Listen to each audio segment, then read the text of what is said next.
पक्षियों की चहचहाहट, या कि हवाओं का वृक्षों से गुजरना, पहाड़ों का सन्नाटा, या कि नदियों का पहाड़ों से उतरना, या सागरों में लहरों की हलचल, नाद, या आकाश में बादलों की गड़गड़ाहट, यह सभी ओंकार है। ओंकार का अर्थ है सार ध्वनि, समस्त ध्वनियों का सार। ओंकार कोई मंत्र नहीं, सभी छंदों में छिपी हुई आत्मा का नाम है। जहां भी गीत है वहां ओंकार है, जहां भी वाणी है वहां ओंकार है, जहां भी ध्वनि है वहां ओंकार है। और ये सारा जगत ध्वनियों से भरा है। इस जगत की उत्पत्ति ध्वनि में है, इस जगत का जीवन ध्वनि में, और इस जगत का विसर्जन भी ध्वनि में। ओम से सब पैदा हुआ, ओम में सब जीता, ओम में सब एक दिन लीन हो जाता है। जो प्रारंभ है वही अंत है, और जो प्रारंभ है और अंत है वही मध्य भी है। मध्य अन्यथा कैसे होगा?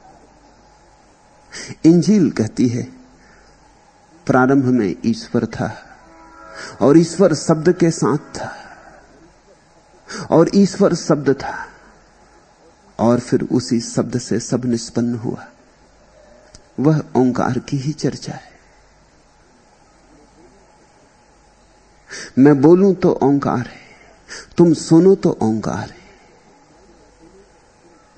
हम मौन बैठे तो ओंकार है। जहां लयबद्धता है वही ओंकार है। सन्नाटे में भी स्मरण रखना, जहां कोई नाद नहीं पैदा होता वहां भी छुपा हुआ नाद है। मौन का संगीत, शून्य का संगीत। जब तुम चुप हो तब भी तो एक गीत झरझर बहता है। जब वाणी निर्मित नहीं होती तब भी तो सूक्ष्म में छंद बंधता है, अप्रगट है, अव्यक्त है, पर है तो सही। तो शून्य में भी और शब्द में भी ओंकार निमज्जित है। ओंकार ऐसा है जैसे सागर, हम ऐसे हैं जैसे सागर की मछली।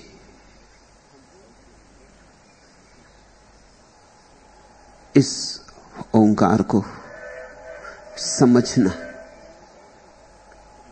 इस ओंकार को ठीक से समझा नहीं गया है। लोग तो समझे कि एक मंत्र है, दोहरा लिया। ये दोहराने की बात नहीं है। ये तो तुम्हारे भीतर जब छंदोबद्धता पैदा हो तभी तुम समझोगे ओंकार क्या है। हिंदू होने से नहीं समझोगे, वेद पाठी होने से नहीं समझोगे, पूजा का थाल सजाकर ओंकार की रटन करने से नहीं समझोगे। जब तुम्हारे जीवन में उत्सव होगा तब समझोगे, जब तुम्हारे जीवन में गान फूटेगा तब समझोगे, जब तुम्हारे भीतर झरने बहेंगे तब समझोगे। ओम से शुरुआत अद्भुत है। ओम अथातो भक्ति जिज्ञासा। उस ओम में सब आ गया। अब आगे विस्तार होगा। जो जानते हैं उनके लिए ओम में सब कह दिया गया, जो नहीं जानते उनके लिए बात फैला के कहनी होगी। अन्यथा शास्त्र पूरा हो गया ओंकार पर। ओंकार बनता है तीन ध्वनियों से, आ, उ, मा। ये तीन मूल ध्वनियां हैं। से सभी ध्वनियां इन्हीं ध्वनियों के प्रकारांतर से भेद है। यही असली त्रिवेणी है, आ उ मा। यही त्रिमूर्ति है, यही शब्द ब्रह्म के तीन चेहरे। सब शास्त्र आ उ मा में समाहित हो गए। हिंदुओं के हों कि मुसलमानों के, कि ईसाइयों के, बौद्धों के, कि जैनों के, भेद नहीं पड़ता। जो भी कहा गया है अब तक और जो नहीं कहा गया, सब इन तीन ध्वनियों में समाहित हो गया है। ओम कहा तो सब कहा,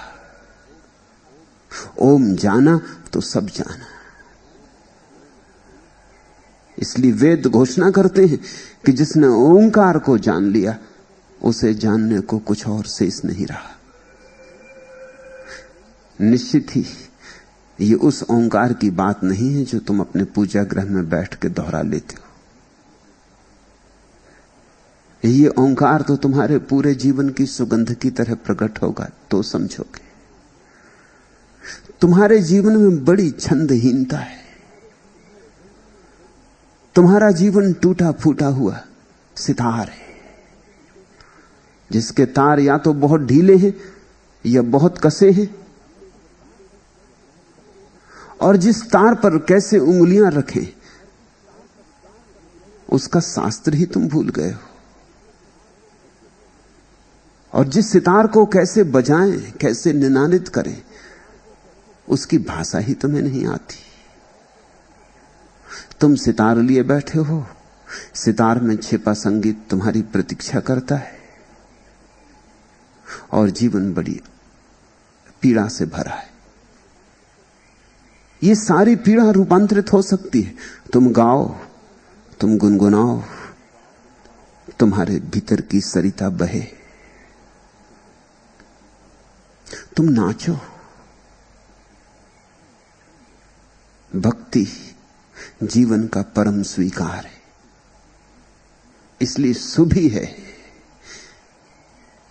कि सांडिल्य अपने इस अपूर्व सूत्र ग्रंथ का उद्घाटन ओम से करते हैं। ठीक ही है, क्योंकि भक्ति जीवन में संगीत पैदा करने की विधि है। जिस दिन तुम संगीतपूर्ण हो जाओगे, जिस दिन तुम्हारे भीतर एक भी स्वर ऐसा न रहेगा जो व्याघात उत्पन्न करता है, जिस दिन तुम बेसुरे ना रहोगे, उसी दिन प्रभु मिलन हो गया। प्रभु कहीं और थोड़ी, छंदबद्धता में, लयबद्धता में। जिस दिन नृत्य पूरा हो उठेगा, गान मुखरित होगा, तुम्हारे भीतर का छंद जिस क्षण स्वच्छंद होगा, उसी क्षण परमात्मा से मिलन हो गया। इसलिए तो कहते वेद कि ओम को जिन्होंने जान लिया, उन्हें जानने को कुछ शेष न रहा। ये शास्त्र में लिखे हुए ओम की बात नहीं है, ये जीवन में अनुभव की गए अनुभूत छंद की बात है। गायत्री तुम्हारे भीतर छिपी, भगवत गीता भी, कुरान की आयतें तुम्हारे भीतर मचल रही, तड़फ रही। मुक्त करो। तुम्हारे भीतर बड़ा रुदन है, जैसे किसी वृक्ष में हो जिसके फूल नहीं खिले, जैसे किसी नदी में हो चट्टानों के कारण जो बह न सकी और सागर से मिल ना सकी। जिस वृक्ष में फूल नहीं आते उसकी पीड़ा जानते हो। है और नहीं जैसा। जब तक फूल ना आए और जब तक सुगंध छिपी है जो पड़ी प्राणों में, जड़ों से जो मुक्त होना चाहती है, जो पक्षी बन के उड़ जाना चाहती आकाश में, जो पंख फैलाना चाहती है, जो चांद तारों से बात करना चाहती है। बहुत दिन हो गए कारागृह में जड़ों की पड़े पड़े। जो छूट जाना चाहती है सब जंजीरों से। जब तक वह सुगंध फूलों से मुक्त ना हो जाए तब तक वृक्ष तृप्त कैसे हो?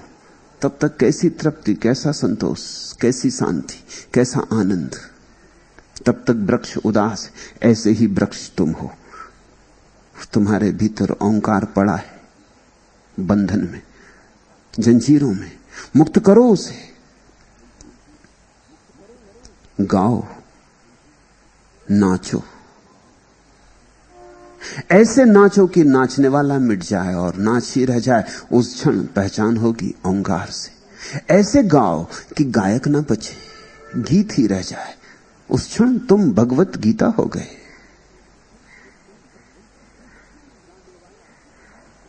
जिस क्षण गाने वाला भीतर ना हो और गान अपनी सहज स्फुरना से बहे, उस क्षण तुम कुरान हो गए।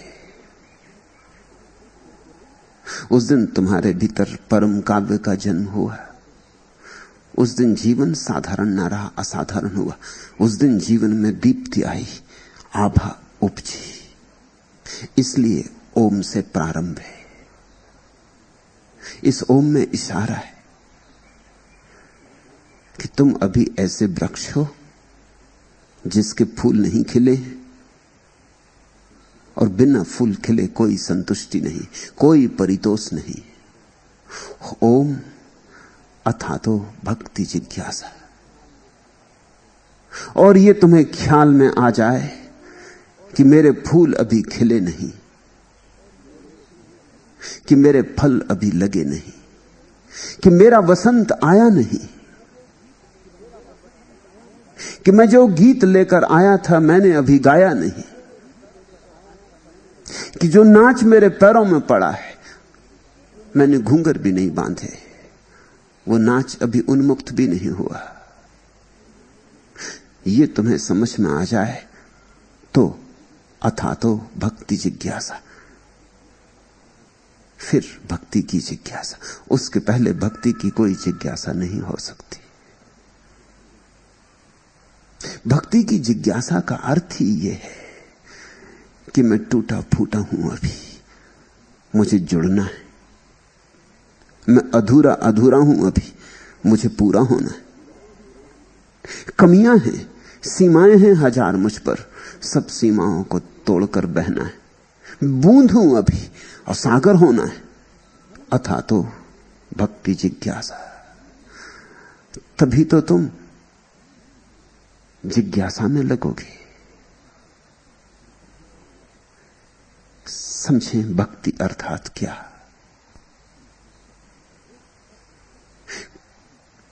एक तत्व हमारे भीतर है जिसको प्रीति कहें।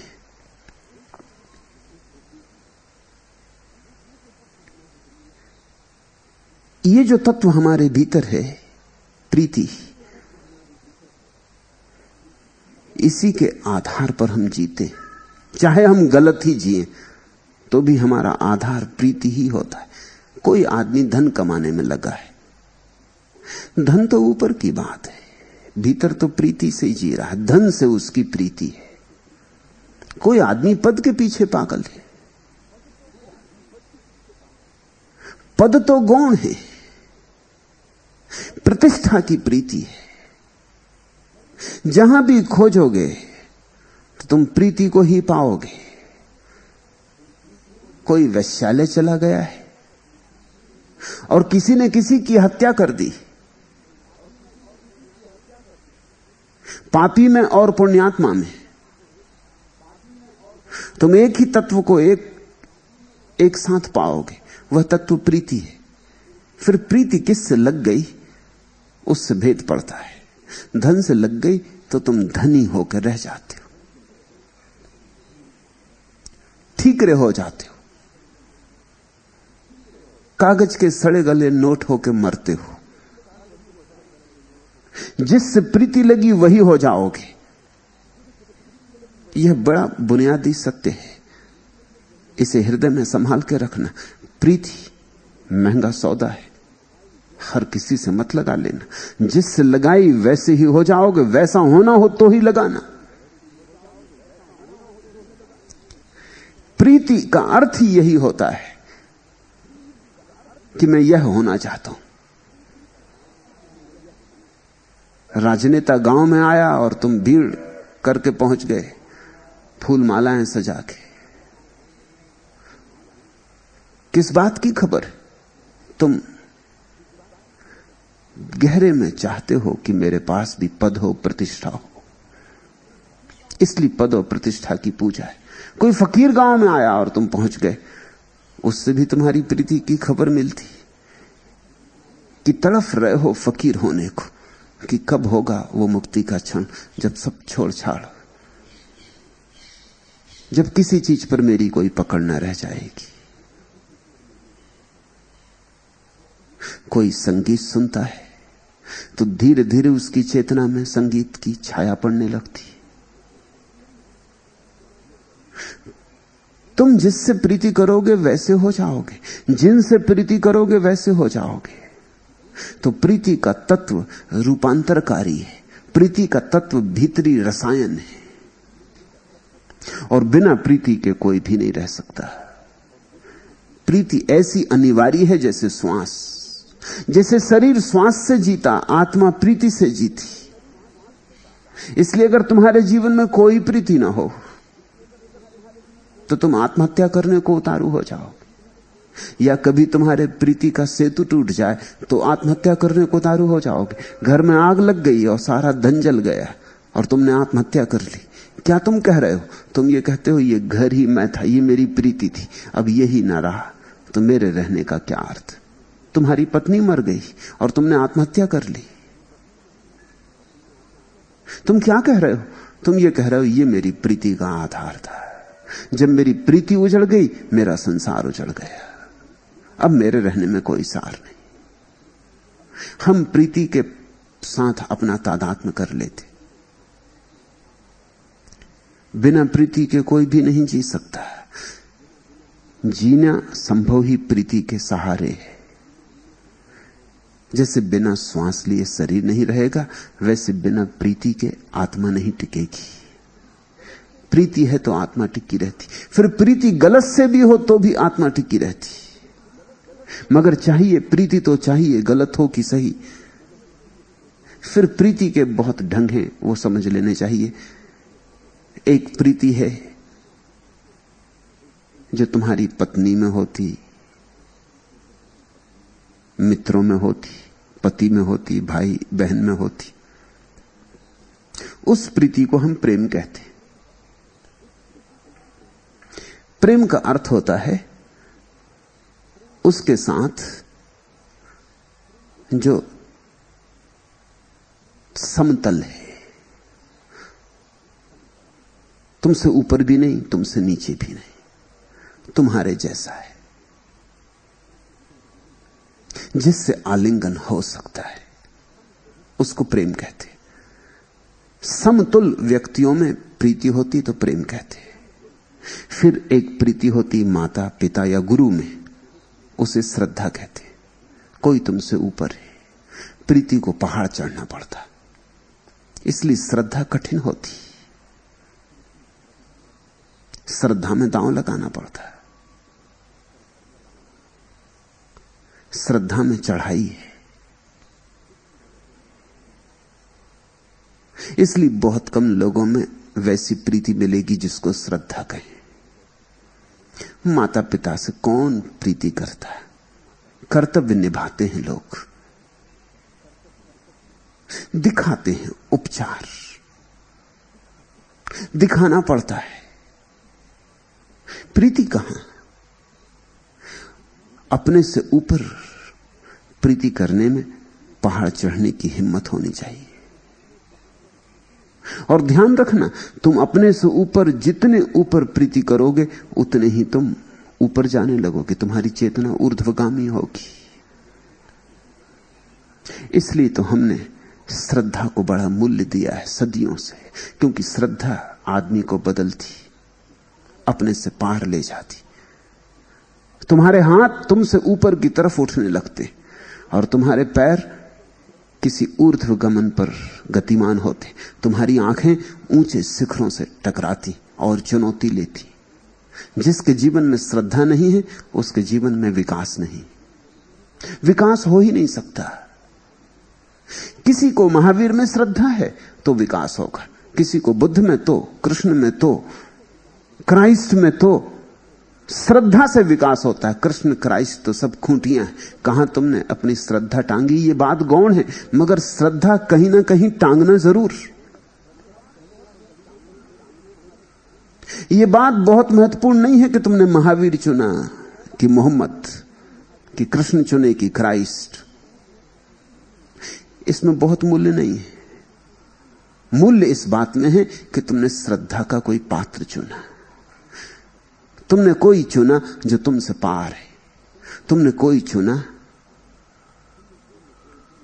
जो आकाश में धवल शिखरों की भांति। उस चुनाव में ही यात्रा शुरू हो गई, तुम्हारी आंखें ऊपर उठने लगी, तुमने जमीन पर गड़े गड़े चलना बंद कर दिया, तुमने जमीन पर सरकना बंद कर दिया, तुम्हारे पंख फड़फड़ाने लगे। आज नहीं कल तुम उड़ोगे, क्योंकि जिससे श्रद्धा लग गई है उस तक जाना होगा। यात्रा कठिन होगी तो भी जाना होगा, लाख कठिनाइयां होंगी तो भी जाना होगा। प्रीति लग जाए तो कठिनाइयों का पता नहीं चलता। तो एक प्रीति है श्रद्धा, अपने से ऊपर, वो ऊर्ध्वगामी। एक प्रीति है प्रेम, अपने से समतुल, उससे तुम कहीं जाते आते नहीं, कोल्हू के बैल की तरह चक्कर काटते हो।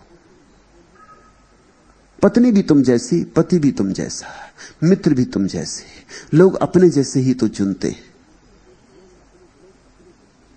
लोग अपने जैसों में ही तो आकर्षित होते। अपने से बड़े में आकर्षित होने में ही खतरा मालूम होता है। क्यों? क्योंकि पहले तो किसी को अपने से बड़ा मानना अहंकार के प्रतिकूल है, किसी को गुरु मानना अहंकार के प्रतिकूल है। अहंकारी किसी को गुरु नहीं मान सकता, वो हजार बहाने खोजता है सिद्ध करने के कि कोई गुरु है ही नहीं। अब कहां गुरु? सतयुग में होते थे, ये कलयुग है। अब कहां गुरु? ये पंचम काल है। अब कहां गुरु? सब कहानियां हैं, कपोल कल्पनाएं हैं। बचाता है अपने को, क्योंकि गुरु चुनने में ही तुमने एक बात जाहिर कर दी कि अब तुम्हें चुनौती स्वीकार करनी पड़ेगी। तुम जहां हो वहीं समाप्त नहीं हो सकते हो, ऊपर जाना है। इसलिए लोग अपने ही समान व्यक्तियों को चुनते हैं, उनके साथ कहीं जाना नहीं, यहीं झगड़ना है। पति पत्नी यहीं लड़ते रहेंगे, कोल्हू के बैल की तरह रोज वही दोहराते रहेंगे जो कल भी किया था, परसों भी किया था, कल भी करेंगे, परसों भी करेंगे। पूरा जन्म निकल जाएगा और वही पुनरुक्ति पुनरुक्ति, नहीं कोई गति होती, हो नहीं सकती। तीसरा प्रेम है, प्रीति है, जिसे हम स्नेह कहते, वो अपने से छोटों के प्रति। पुत्र, कन्यादिक या शिष्य जो अपने से छोटे के प्रति होती। अपने से छोटे के प्रति भी हम आसानी से राजी हो जाते। सच तो यह है, हम बड़े आह्लादित होते। इसलिए तुम आह्लादित होते जब तुम्हारे घर में बेटा पैदा होता। तुम्हारा आह्लाद क्या है? तुम्हारा आह्लाद यही है कि इसकी तुलना में तुम बड़े हो गए। तुमने कहानी सुनी ना, अकबर ने एक लकीर खींच दी राज दरबार में आकर और कहा इसे बिना छुए छोटी कर दो। कोई ना कर सका, लेकिन बीरबल ने एक बड़ी लकीर उसके नीचे खींच दी, उसे छुआ नहीं, छोटी हो गई। छोटी लकीर खींच देता तो बड़ी हो जाती, उसे छुए बिना। तुम अपने पुत्र में, पुत्रियों में इतना जो रस लेते हो, उसका कारण क्या है? चलो कोई तो है जो तुम्हारी तरफ देखता है और तुम्हें बड़ा मानता है, तुम्हारे अहंकार को तृप्ति मिलती। इसलिए शिष्य होना कठिन है, गुरु होना आसान मालूम पड़ता है। एक शिष्य गुरु के पास पहुंचा। उसने पूछा कि मुझे स्वीकार करेंगे, मैं दीक्षित होने आया हूं। गुरु ने कहा कठिन होगा मामला, यात्रा दुर्गम है, संभाल सकोगे, पात्रता है। पूछा उस युवा ने क्या करना होगा, ऐसी कौन सी कठिनाई है? गुरु ने कहा जो मैं कहूंगा वही करना पड़ेगा। वर्षों तक तो जंगल से लकड़ी काटना, आश्रम के जानवरों को चराना, बुहारी लगाना, भोजन पकाना, इसमें ही लगना होगा। फिर जब पाऊंगा कि अब तुम्हारा समर्पण ठीक ठीक हुआ, तार ठीक ठीक बंधे, तब तुम्हारे ऊपर सत्य के प्रयोग शुरू होंगे, तब ध्यान और तप। उस युवक ने पूछा ये तो बड़ा झंझट की बात है, कितने वर्ष लगेंगे ये जंगल जाना, लकड़ी काटना, भोजन बनाना, सफाई करना, जानवर चराना? गुरु ने कहा कुछ कहा नहीं जा सकता, निर्भर करता है कि कब तुम तैयार होगे। जब तैयार हो जाओगे तभी वर्ष भी लग सकते हैं, कभी कभी जन्म भी लग जाते हैं। उस युवक ने कहा चलिए ये तो जाने दीजिए, ये मुझे जसता नहीं, गुरु होने में क्या करना पड़ता है? तो उस गुरु ने कहा गुरु होने में कुछ नहीं, जैसे मैं यहां बैठा हूं ऐसे बैठ जाओ और आज्ञा देते रहो। तो उसने कहा फिर ऐसा करिए, मुझे गुरु ही बना लीजिए, ये जसता है। गुरु कौन नहीं बन जाना चाहता? तुम भी कोई मौका नहीं खोते जब गुरु बनने का मौका मिले। किसी को अगर तुम पालो किसी हालत में कि सलाह की जरूरत है, तो तुम्हें चाहे सलाह देने योग्य पात्रता हो या ना हो, तुम जरूर देते हो। तुम चूकते नहीं मौका। कोई मिल भर जाए मुसीबत में, तुम उसकी गर्दन पकड़ लेते हो, तुम उसको सलाह पिलाने लगते हो। और ऐसी सलाहें जो तुमने जीवन में खुद भी कभी स्वीकार नहीं की, जिन पर तुम कभी नहीं चले, जिन पर तुम कभी चलोगे भी नहीं, लेकिन किसी और ने तुम्हारी गर्दन पकड़ के तुम्हें पिला दी थी, अब तुम किसी और के साथ बदला ले रहे हो। दुनिया में सलाहें इतनी दी जाती, मगर लेता कौन? कोई किसी की सलाह लेता? तुमने कभी किसी की ली? और ख्याल रखना, जिसने भी तुम्हारी असहाय अवस्था का मौका उठा के सलाह दी है, उससे तुम नाराज हो, अभी भी नाराज हो, तुम उसे क्षमा नहीं कर पाए हो, क्योंकि तुम असमय में थे और दूसरे ने फायदा उठा लिया। तुम्हारे घर में आग लग गई थी और कोई ज्ञानी तुमसे कहने लगा क्या रखा है, ये संसार तो सब जल ही रहा है, सब जल ही जाएगा, सब पड़ा रह जाएगा, सब ठाट पड़ा रह जाएगा जब बांध चलेगा बंजारा। अरे यहां रखा क्या है? ये बातें तो तुम्हें भी मालूम है, लेकिन तुम्हारा घर जल रहा है और इन सज्जन को सलाह देने की सूझी। तुम्हारी पत्नी मर गई हो, कोई कह रहा है कि आत्मा तो अमर है। तुम्हारी तबीयत होती है कि इसको यहीं दुरुस्त कर दो, इस आदमी को। मेरी पत्नी मर गई है, इसे ज्ञान सूझ रहा है, और तुम भली भांति जानते हो कि इसकी पत्नी जब मरी थी तब ये भी रो रहा था, और कल जब इसका बेटा मरेगा तो फिर ये जार जार रोएगा। तब तुम्हारे हाथ में एक मौका होगा कि तुम भी बदला ले लोगे, तुम भी सलाह दे दोगे। सलाहें एक दूसरे का अपमान है। सलाह का मतलब यह होता है तुम सिद्ध कर रहे हो मैं जानता हूं, तुम नहीं जानते, मैं ज्ञानी, तुम अज्ञानी। तुम मौका पाके गुरु बन रहे हो।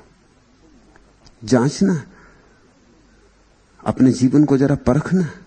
हर किसी को सलाह देने को तैयार हो। कोई सिगरेट पी रहा है और तुम्हारे भीतर एकदम खुजलाहट होती कि इसको सलाह दो कि सिगरेट पीना बुरा है,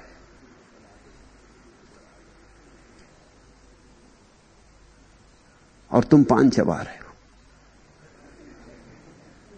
मगर पान चबाना बात और,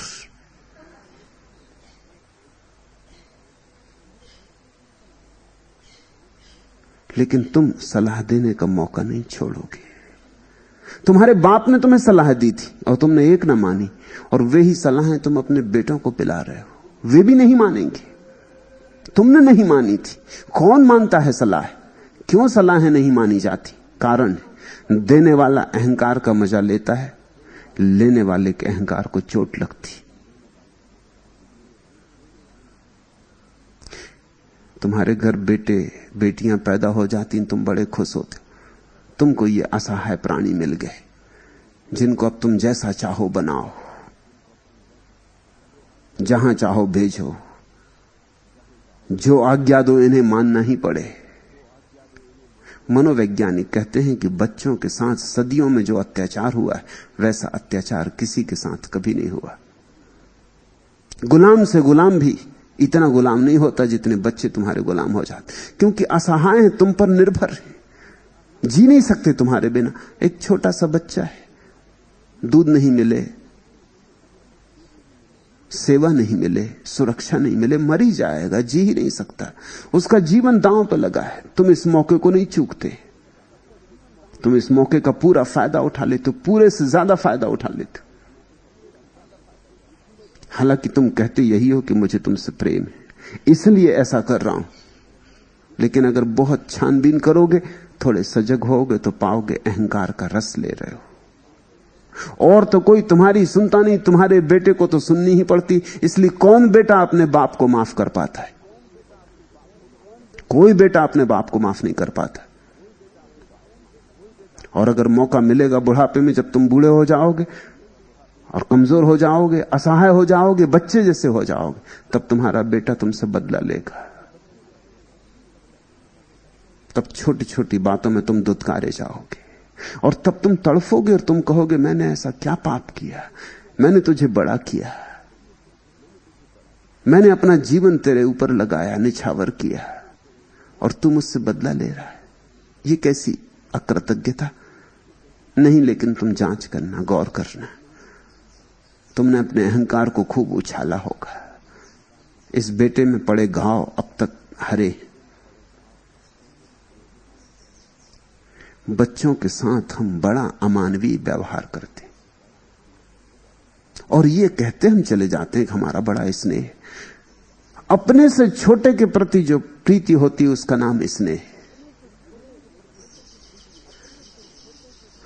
मेरे देखे अपने से छोटे के प्रति सच्ची प्रीति और ठीक प्रीति तभी होती है जब अपने से बड़े के प्रति श्रद्धा हो, अन्यथा नहीं होती, अन्यथा झूठी होती। जिस व्यक्ति के जीवन में अपने से बड़े के प्रति श्रद्धा है, सम्यक श्रद्धा है, उस व्यक्ति के जीवन में अपने से छोटे के प्रति सम्यक स्नेह होता है। और उस व्यक्ति के जीवन में एक और क्रांति घटती, अपने से सम के प्रति सम्यक प्रेम होता है। उसके जीवन में प्रेम का छंद बंध जाता है। छोटे के प्रति सम्यक स्नेह होता है, धारा की तरह बहता उसका प्रेम, बेशर्त। वो कोई शर्त बंदी नहीं करता कि तुम ऐसा करोगे तो मैं तुम्हें प्रेम करूंगा, कि तुम ऐसे होगे तो मैं तुम्हें प्रेम करूंगा। वो ये भी नहीं कहता कि बड़े होकर तुम इस तरह के व्यक्ति बनना, कि मैं हिंदू हूं तो तुम भी हिंदू होना, कि मैं कम्युनिस्ट हूं तो तुम भी कम्युनिस्ट होना, कि मैं ईसाई हूं तो तुम भी ईसाई रहना, कि मैं चाहता हूं कि तुम डॉक्टर बनो कि इंजीनियर बनो तो इंजीनियर ही बनना। नहीं, वो कोई आग्रह नहीं रखता। वो कहता है मैंने तुम्हें प्रेम दिया, मैं प्रेम देकर आनंदित हुआ, तुमने मुझे हल्का किया। जैसे बादल हल्के हो जाते हैं भूमि पर बरसकर, ऐसा तुम पर बरस के मैं हल्का हुआ। मैं अनुग्रहित हूं, तुम्हें जो होना हो तुम होना, मैं तुम्हें सहारा दूंगा, तुम जो होना चाहो उसमें, लेकिन तुम्हें कुछ खास बनाने की चेष्टा नहीं करूंगा। मैं कौन हूं? तुम स्वतंत्र हो, तुम आत्मवान हो। मगर ये प्रेम, ये स्नेह उसी में हो सकता है जिसके जीवन में श्रद्धा हुई हो और जिसने किसी गुरु का सत्संग किया हो। गुरु वही है जो तुम्हें इतनी स्वतंत्रता दे कि तुम जो होना चाहो, तुम्हें साथ दे, सहारा दे, तुम्हें अपने सारी संपदा को खोल के रख दे कि चुन लो, और इतनी भी अपेक्षा न रखे कि तुम धन्यवाद देना। जब तुम किसी गुरु से मिल गए हो तभी तुम इस योग्य हो सकोगे कि अपने से छोटे के प्रति स्नेह कर सको, सम्यक स्नेह। अन्यथा तुम्हारा स्नेह भी फांसी का फंदा होगा। और जब तुम अपने से बड़े के प्रति श्रद्धा कर सको और अपने से छोटे के प्रति स्नेह कर सको, तो दोनों के मध्य में प्रेम की घटना घटती, अन्यथा नहीं घटती। तभी तुम अपनी पत्नी को प्रेम कर सकोगे, अपने पति को प्रेम कर सकोगे। उस प्रेम में बड़े फूल खिलेंगे, बड़ी सुगंध होगी, उस प्रेम में बड़े संगीत का जन्म होगा। ये प्रीति की 3 साधारण स्थितियां हैं, और जब ये तीनों सम्यक हो जाती हैं, जब इन तीनों के तार मिल जाते हैं, जब ये तीनों छंदोबद्ध हो जाती, तब चौथी अवस्था, परम अवस्था पैदा होती, उसका नाम भक्ति। अथा तो भक्ति जिज्ञासा। जिसने स्नेह किया हो, जिसने प्रेम किया हो, जिसने श्रद्धा की हो, और जिसके तीनों के तार मिल गए हो, और तीनों के माध्यम से जिसके भीतर एक अपूर्व आनंद की आभा जगी हो, वही व्यक्ति भक्ति करने में कुशल हो सकता है। भक्ति प्रीति की पराकाष्ठा है। भक्ति का अर्थ है सर्वात्मा से प्रीति। छोटे से कर ली, समान से कर ली, बड़े से कर ली, अब सर्वात्मा से, अब परमेश्वर से। परमेश्वर कोई व्यक्ति नहीं है, ख्याल रखना बार बार। अगर परमेश्वर व्यक्ति है तुम्हारी धारणा में, तो तुम जो करोगे वो श्रद्धा होगी। फिर श्रद्धा में और भक्ति में कोई फर्क ना रह जाएगा। फिर तो परमेश्वर भी एक व्यक्ति हो गया, जैसे गुरु है, और ऊपर सही, बहुत ऊपर सही, मगर श्रद्धा ही रहेगी। श्रद्धा और भक्ति में भेद है। परमात्मा यानी सर्व। जिस दिन तुम्हारी प्रीति सब दिशाओं में अकारण बहने लगे, अहेतुक, वृक्षों को, पहाड़ों को, पत्थरों को, चांतारों को, दृश्य को, अदृश्य को, ये समस्त को तुम्हारी प्रीति मिलने लगे, तुम इस सारे के प्रेम में पड़ जाओ। तुम्हारे प्रेम पर कोई सीमाएं न रह जाएं। उस दिन भक्ति। ओम अथातो भक्ति जिज्ञासा। अब भक्ति की जिज्ञासा करें।